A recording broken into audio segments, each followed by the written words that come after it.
हमने स्टार्ट किया हुआ चैप्टर नंबर 13 कार्बोक्सिलिक एसिड से। इसके बाद हम पढ़ रहे हैं रिएक्शंस ऑफ कार्बोक्सिलिक एसिड। पहले हमने पढ़े हैं ऐसे रिएक्शंस हैं जिसमें सिर्फ H रिप्लेस होता है, प्रोटॉन रिप्लेस होते हैं, जो कि इसकी साल्ट फार्मेशन को वाजे करते हैं।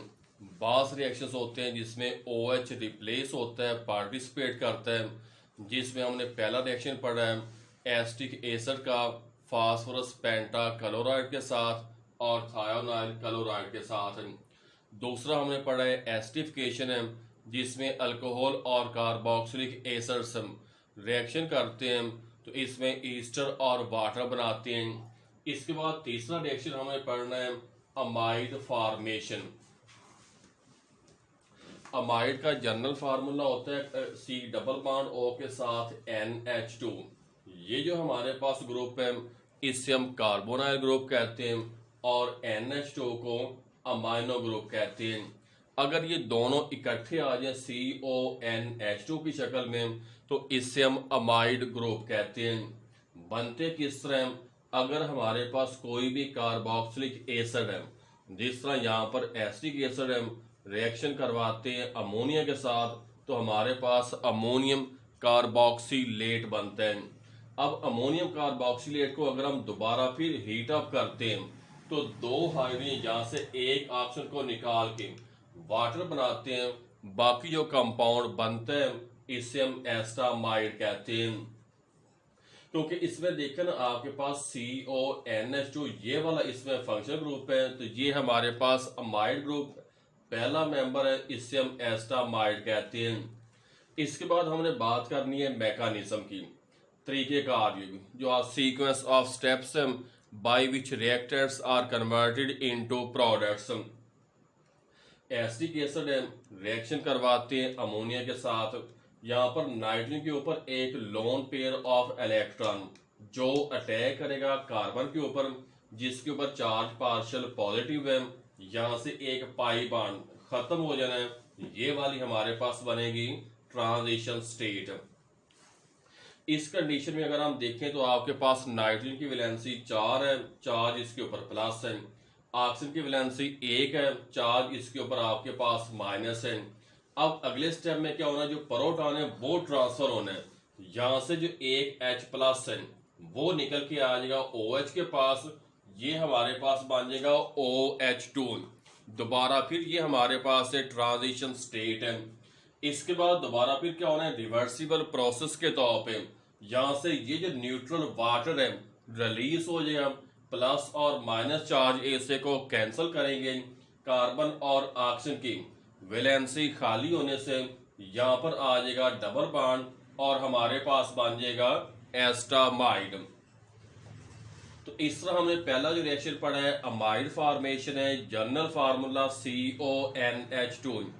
अगर हम किसी भी कार्बोक्सिलिक एसिड का अमोनिया के साथ रिएक्शन करते हैं तो हमारे पास जो प्रोडक्ट्स बनते हैं, पहले अमोनियम कार्बोक्सिलेट बनेगा, दोबारा फिर हीट अप करेंगे, वाटर रिलीज करने पे इस पे हमारे पास एस्टामाइड बनेगा, अमाइड ग्रुप।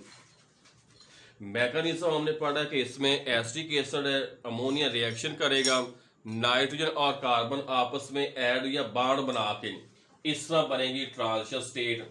अगले स्टेप में H प्लस या प्रोटॉन ट्रांसफर होके शिफ्ट होके इसके पास आएगा, तो ये हमारे पास बन जाएगा। इसके बाद दोबारा फिर ये वाटर हमारे पास न्यूट्रल स्टेट में रिलीज होना है, O और C जो भी कार्बन और ऑक्सीजन की वैलेंसी खाली होने से यहाँ पर बन जाएगा डबल बॉन्ड, तो इसका रिजल्टिंग कंपाउंड हमारे पास एस्टामाइड है। इसके बाद हमने पढ़ना है formation of acid anhydride. Anhydride या एनहाइड्रस ऐसे कंपाउंड्स होते हैं जो बनते हैं बाय द रिलीजिंग या रिमूवल या एलिमिनेशन ऑफ वाटर मॉलिक्यूल्स। इसमें मिसाल के तौर पे अगर हमारे पास एसिटिक एसिड के 2 मॉलिक्यूल्स हैं, इसमें हम इस्तेमाल करते हैं phosphorus penta oxide as dehydrating agent के तौर पे, तो एक जो हमारे पास एसिटिक एसिड है इससे OH और दूसरा जो एसिटिक एसिड है इससे H, ये आपस में इकट्ठा होके वाटर बनाते हैं और बाकी हमारे पास O और C इकट्ठा होके ये हमारे पास प्रोडक्ट बनेगा जिससे हम एसिटिक एनहाइड्राइड कहते हैं। एसिटिक एनहाइड्राइड कहने की वजह क्या है? क्योंकि ये दो एसिटिक एसिड के मॉलिक्यूल्स आपस में रिएक्शन करते हैं, वाटर बाई प्रोडक्ट के तौर पे रिलीज करते हैं, तो बाकी जो हमारे पास कंपाउंड बनते हैं इससे हम एनहाइड्राइड या एनहाइड्रस कंपाउंड कहते हैं। इसके बाद हमने पढ़ने हैं कार्बोक्सिलिक एसिड के ऐसे रिएक्शंस हैं जिसमें carboxyl group as a whole participate करता है, इन्वॉल्व होते हैं। इसमें दो रिएक्शन है इस रिडक्शन के लिए, एक पार्शियल है, दूसरा कंप्लीट रिडक्शन है। पहले हम बात करते हैं partial reduction of carboxylic acids to alcohol. अगर हमारे पास कोई भी कार्बोक्सिलिक एसिड है, नेसेंट या एटॉमिक हाइड्रोजन, जो हम हासिल करते हैं लिथियम एल्यूमिनियम हाइड्राइड, जो कि रिड्यूसिंग एजेंट के तौर पे काम करते हैं, तो अब इसमें दोबारा फिर क्या होता है, दो जो हाइड्रोजन के एटम्स हैं ऑक्सीजन के साथ मिलकर वाटर बनाते हैं, बाकी दो हाइड्रोजन के एटम्स इस कार्बन की वैलेंसी को सेटिस्फाई करते हैं और हमारे पास रिजल्टिंग कंपाउंड्स अल्कोहल बनते हैं। तो इस तरह एसिटिक एसिड की पार्शियल रिडक्शन करने पे हमारे पास जो प्रोडक्ट्स हैं वो बनेगा इथाइल अल्कोहल बनेगा। इसके बाद हमने करना है complete reduction of carboxylic acids to alkanes. अगर हम यहाँ पर इस्तेमाल करते हैं स्ट्रॉन्ग रिड्यूसिंग एजेंट है सच एज HI, तो ये क्या करता है, यहाँ पर दोनों ऑक्सीजन को रिमूव करके इसकी जगह पे हाइड्रोजन ऐड करते हैं, या हम कह सकते हैं कि इसमें जो COOH है ये रिड्यूस होने के बाद कन्वर्ट हो जाता है CH3 में।